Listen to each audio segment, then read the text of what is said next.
Изборот на нов состав на ДИК се уште виси. ВМРО ДПМН вчера не поднесе официјални предлози за членови на Државната изборна комисија, поради што не се одржа собраниската седница на која конечно требаше да биде решено ова прашање. И покрај очекувањата дека процедурата за ДИК конечно ќе се откочи по лидерската средба, пратениците синоќа не избраа нови членови за највисокото изборно тело. Собранискиот спикер Талат Џафери вчера вечер најпрво ја најави седницата за избор на ДИК, како и гласање за измените во Законот за влада и Законот за финансирање на партиите, но подоцна не ја закажа.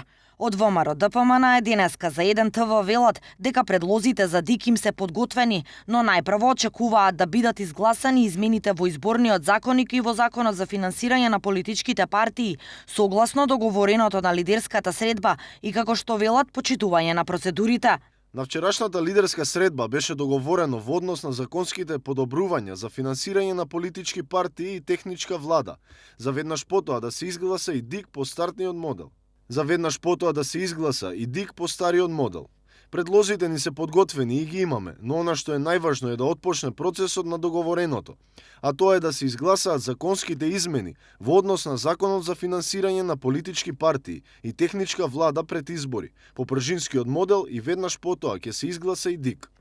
Вели портпаролот на партијата Наум Стоилковски.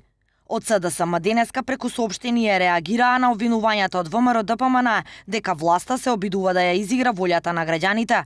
Велат Мицкоски го условува референдумот со барање за амнестија на криминалите на Груевски, зашто потврди во изјава и министерот за информатичко општество и администрација Дамјан Манчевски, кој пак е дел од работните групи за законите што вчера беа тема на лидерската средба и за ДИК.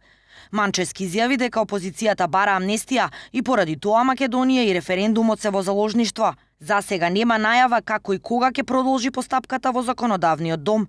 Синоќа комисијата за избори и именувања ја утврди листата од 47 кандидати за членови на ДИК и ја испрати до собранискиот спикер. Се очекува разговорите за усогласување да продолжат, работните групи да завршат со работа, за да може Џафери да закаже седница.